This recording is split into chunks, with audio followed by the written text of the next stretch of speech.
We have come to the end, my friends, at least until for now, because Crystal Lake is a TV series coming up from A24, and I'll be back after that comes out. But right now, I'm going to be talking with Dad and Malcolm one last time to talk about the Friday the 13th franchise in the Shannon Swift era. Was it the Shannon Swift era? Because the writers for Jason versus Freddy are the same writers for the Platinum Dunes 2009 requel, I guess we'll call it, because it's it's something. We'll get into it.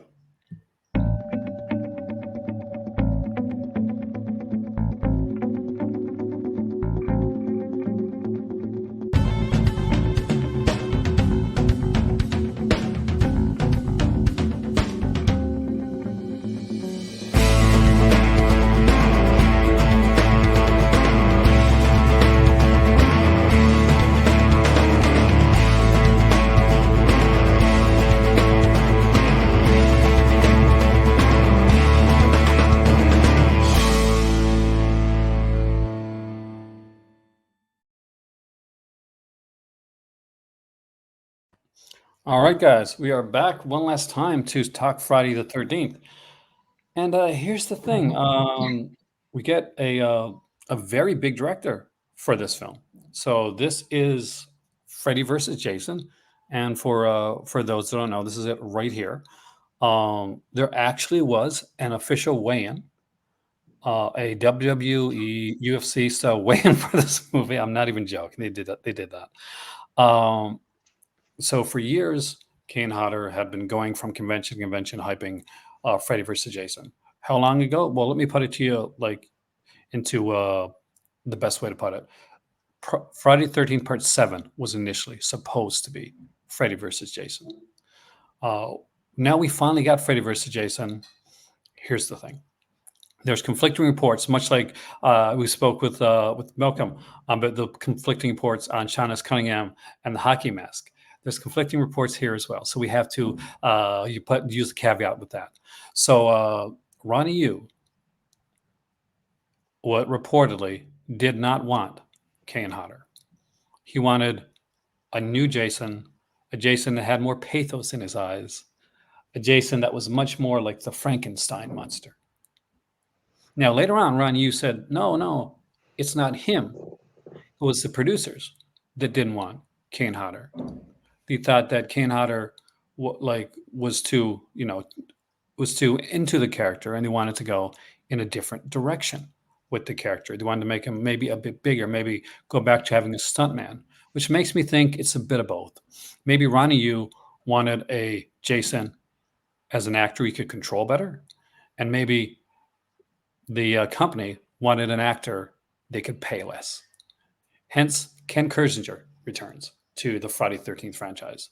Ken Kirzinger had played the cook in Jason Takes Manhattan. He's a massively big guy. He'd asked Ron Yu how to play the character of Jason. He said, well, kind of like Frankenstein monster. That's what going to be one of my problems with this film. Jason is not Jason in this movie. He looks a little bit like Jason. His outfit has been changed significantly. The flak jacket the jacket's gonna come in now. We're gonna get a bit of a baggier. We are gonna get a Frankenstein monster look to the style of Jason. This is 110% Freddy's movie. Jason is just a piece in that film. That being said, we do get a fairly decent cast here. We get Zach Ward from A Christmas Story, so shout out to the late Bob Clark. We get Kelly Rowland. Kelly Rowland when she was at her hottest, I'll tell you. 100%. We get Catherine Isabel. Speaking of like hottie, She was hot. we get Monica Keene, and I know that Malcolm will know her because Dawson's Creek. We get Lachlan Monroe, who I'm sure a lot of people that are watching, especially my younger viewers, are going to know from a series called Riverdale. He's a Canadian actor that did a lot of stuff previously to this. He even had kind of a youth-centric soap opera that came out in the late 90s, early 2000s. I think Kristen Cruick from Smallville was in it as well. So we get a good cast overall. sadly, we don't get Betsy Palmer. Paula Shaw comes in. I'm not quite sure was Betsy Palmer like passed away I at this think point? she'd passed away, I think. Because like, do you think she would have came back? Because I'm Yeah, I not quite think sure. so. I think so.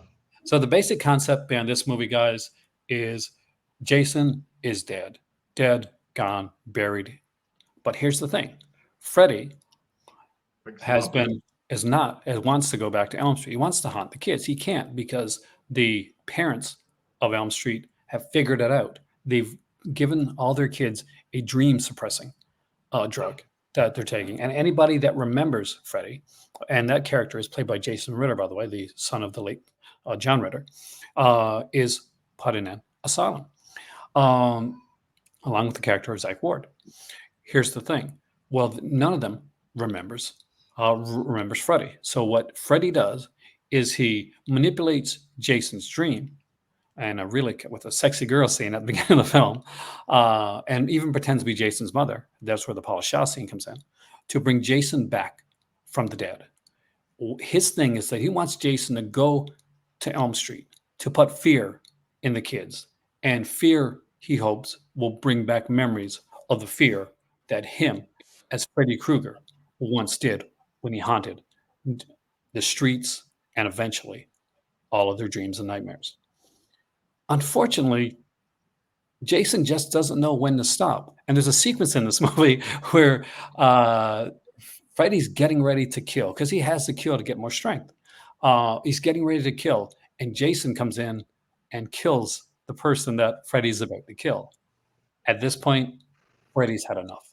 Freddy's pissed, which ends up with a big sequence at Camp Crystal Lake because I guess Crystal Lake and Elm Street for, Yeah, are pretty close. probably close to each other. They weren't in any other film, but I guess they are now, which leads to a WWE style fight, which was specifically made by Ronnie Yu to resemble a WWE style wrestling fight. By the way, guys, just so you know, going in Best part of the film. uh, for the last little portion of the film. With that being said, I guess Dad, I'll let you go first on this one here. What are your thoughts when it comes to Ron Yu's take on the character and just this whole aspect of the film?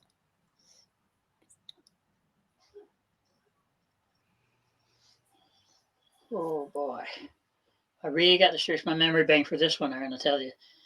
I saw this in the theater. Naturally, I was looking forward to it. I thought it'd be, Freddy versus Jason. Ooh. Me too. 1 second. Yes. What? Oh, I got to make this fast. I actually, my supper is ready. I didn't even know. Anyway, Okay. I'll do this fast, really fast for both of them, so you and Malcolm can clue it up. Okay. All right. Freddy versus Jason, same thing. I agree with you. Too many kills for Jason. If I had to pick somebody who I'd be more afraid of, it would be Freddy. Jason, you can hang out in the woods with him, or if you don't want to bother when you go to the big city. But when someone's in your dreams, you're screwed. So Freddy should have won. He did really, if you watch the end of it. Yeah. The girls were really gorgeous. The girls were cute, but they were very monotone. Their friends gets killed, and as if they said, "Well, my friends did. Let's go on." Yeah. I mean, you get a bit more fed up. Your buddy is killed. In the second movie, so I would give it a 3 because the two characters are in it. Second movie, I'll do that real fast. I watched it once, didn't watch it after. I hated the cast. I thought they sucked. Buddy as Jason was okay. He was a big guy. He did a lot of good kills. I would have given that a 2. That's All generous. right. So I got to get supper. I'll talk to you guys later. Thank you so much, okay, Dad, and Glenn. enjoy your supper. All right, there we go. Quick and succinct. I actually like that. So let's get your thoughts on Freddy versus. Well, Freddy versus Jason, one of the things I remember most about it is the bug spliff. Where it goes, oh, I want to smoke that. I also like the, was it the festival or harvest thing they go to in the cornfield? That was a good sequence with where I the really fire. like that. I really like that sequence, and I like the bit in the asylum as well. You know, when they get the guy out. I think it's really good. I think the whole idea of manipulating Jason's good, but it goes on way too long. Yeah. You know, I think for Freddy Krueger should have had more time in a more kind of less bitchy sense, because he seems to get really aggressive and attack, and he's having a go at him at times, like what you're doing, you know, and it feels like they should just have had it where they actually were on even kill. You know, I mean, especially considering, you know, he was dead and he was dead. But I think it's got some good characters in it. Catherine Isabel is always really hot in it. I love the way Kelly Ryan just smacks up against the tree. You know, and I like most of the deaths in it. I think it's a decent film. Personally, I really liked it for what it was, and I think I'd give it a 4. That's a solid and actually very fair. Like when it comes to the film. Um, I obviously, you know, I have issues with this film. I have no issues with the cast. Cast in the film is fantastic. Even Kurzinger, he was told what he has to do, and for what he's been told for what he has to do, he does a great job.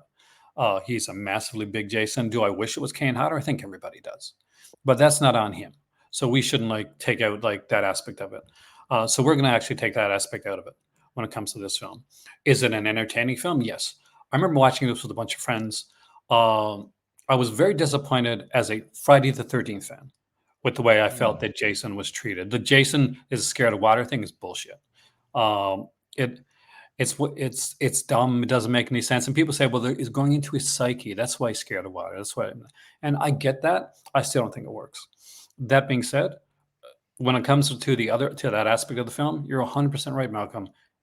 It does what it's supposed to do. It's fun. Yeah, It's much more fun than the last two films we watched. yeah, definitely.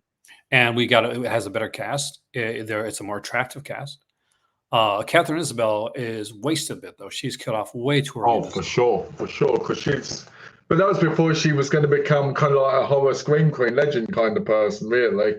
Because she was in a few things, but like if you think of her now, you think of her as like a Yeah. scream queen legend. I think back then she was still kind of like in that beginning stages of actually becoming, you know, more of that. One thing that does bother me though is okay, and this is usually a you thing. Body double. They use a body double for her in the shower. They did, Yeah. which is depressing considering she's hottie. Yeah. Now I'd that being love to said, have seen Kelly Rowland fully nude. that actually been cool. But the body double is it's a pretty good body double Tatum's right now. For me, I'm going to give this one. You know what? I'm going to give this a 4. I was initially going to give this a 3. But at the end of the day, this does what it delivers. Delivers on what it says it's going to do.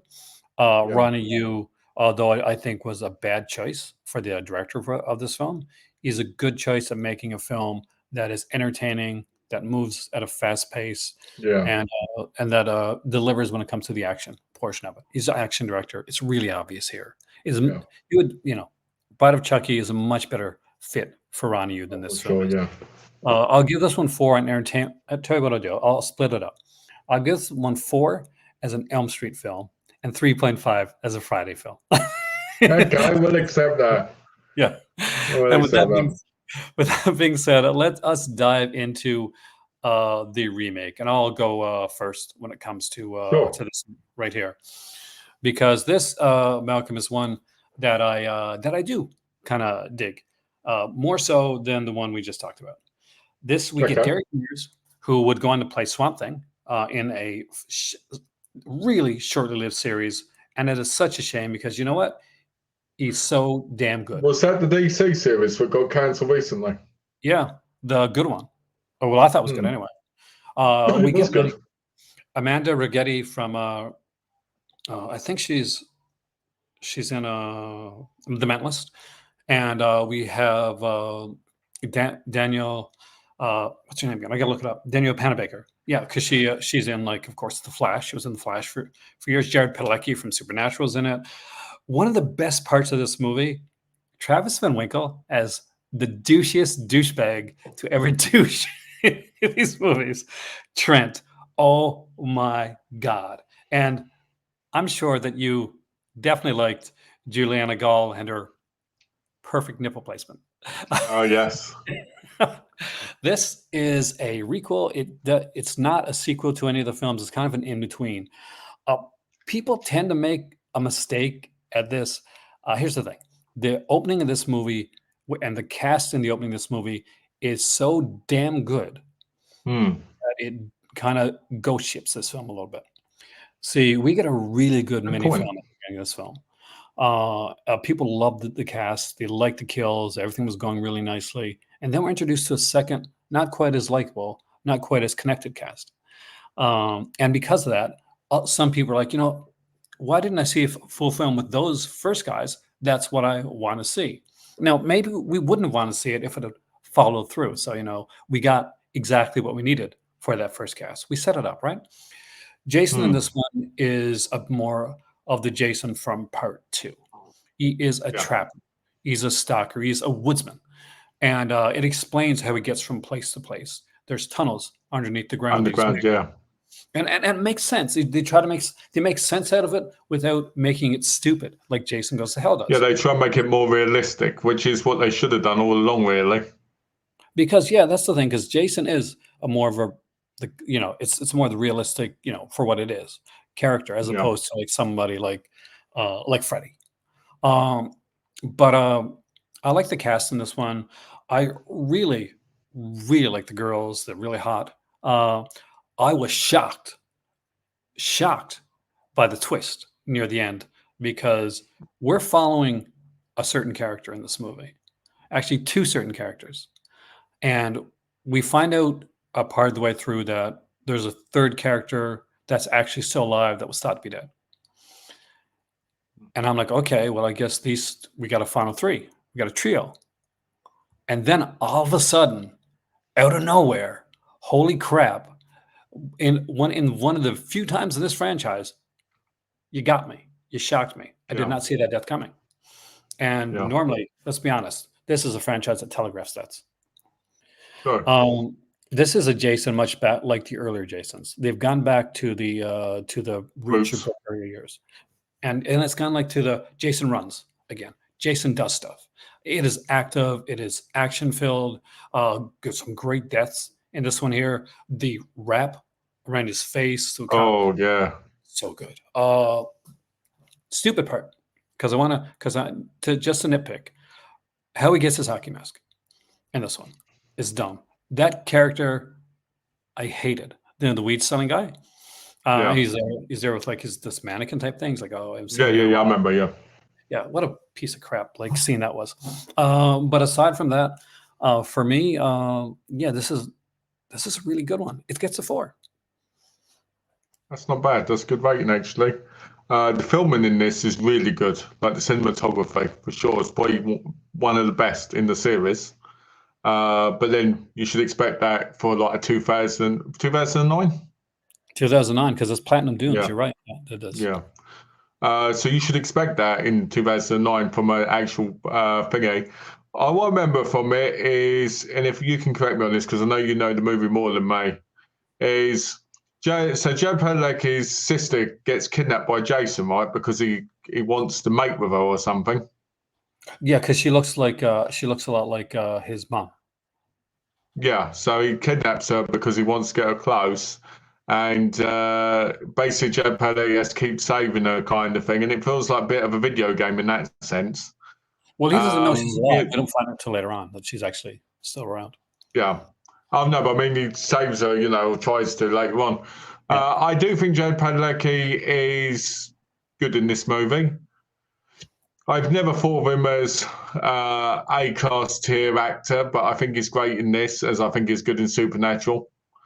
I think the cast in this, from what I remember, was really good for the most part. Like you said, the first lot.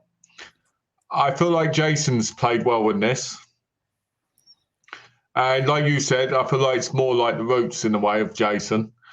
I liked the setting. I liked the Camp Crystal Lake setting. It felt more, in a lot of ways, it felt darker. It felt more like gritty, you know.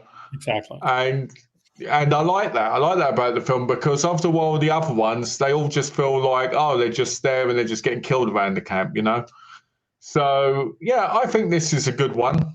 I would say, from memory, I'd probably give it about a 3 for me. That's a It's decent score. decent. It has some silly moments, like everyone does, like the hockey mask. It has some crazy moments in it. It has a great twist, like you said. And I think that it's one that's very underrated. People tend not to go back to this one enough, which is a shame. You know, it was really good in this, and that I kind of got to mention. It's one of the. Is this a Jonas brother? I'm pretty sure there's a Jonas brother in this, like one of those guys, because he's Nick from. Jonas. He's from. I'm gonna look it up because I'm gonna cheat for once. Which I'd rarely have to do for these films. Which, you know, a Hanson brother. Thank you. Sorry, one of the Hanson brothers. Because Ryan Hansen is in it, and he's from like Veronica Mars too. But he's like the kind of the goofball character, you know. Yeah. And has that, you know, because they're in the boat scene, because you have Yeah. the top of this, like, and he's in the boat and he gets like, and that was a good scene too, where he goes down through the. Oh yeah, I that was. remember that, but I didn't remember the Hanson brother being in it. I guess I just didn't notice him. See, I'm a big Veronica Mars fan too, so that's probably one of the reasons that I would have noticed. Oh, okay. He's one of the big, you know, one of the stars of Veronica Mars. Yeah. But with that being said, we have gotten through the entire franchise. Wow. There's been some ups and downs. Yep. I will say overall, though, it's we did the Halloween franchise this month too. I guess my last question to you is, if you were to had to sit down and watch the entire franchise of one of these, whether it was Halloween or Friday 13th, all the way through, without skipping a film, which would you choose? Halloween. I thought for sure you'd pick Friday 13th for the boobs. Well, the boobs are great, but you know they're only like what 2-3% of the films. Well, I don't know. They're a big percent of this If I film. wanted boobs, I This would have picked films. the Camp Blood series. Oh, well, who knows? We might get into that sometime soon. But with that being said, guys, I want to thank you so much for joining us here for this Friday the 13th retrospective. It's been a blast. I've been able to get Malcolm in, who's always on point with some very interesting, unique observations, which I absolutely adore. And my dad in here, unfortunately, I had to go and grab his supper, but he was able to chat about the movies, and you know, he's seen most of them in the theater from the beginning, so it's always nice to have that aspect of it too. Crazy when you know that, you know. It's actually, this is one of the franchises that I've seen most of them in theater. I'm that old. But I actually remember the first time I watched some of these films. For me, this is a labor of love, especially the Friday 13th franchise. So thank you so much, Malcolm, because I know it's a bit more painful for you and Dad to watch through all these. With me, it's just like, with me, it's a Tuesday. Yes, it's another day in the office. Exactly. Guys, thank you so much. And remember, like, share, subscribe to all that jazzy stuff. And we'll see you here next time in the Cardinal Cinema. Yeah, y'all.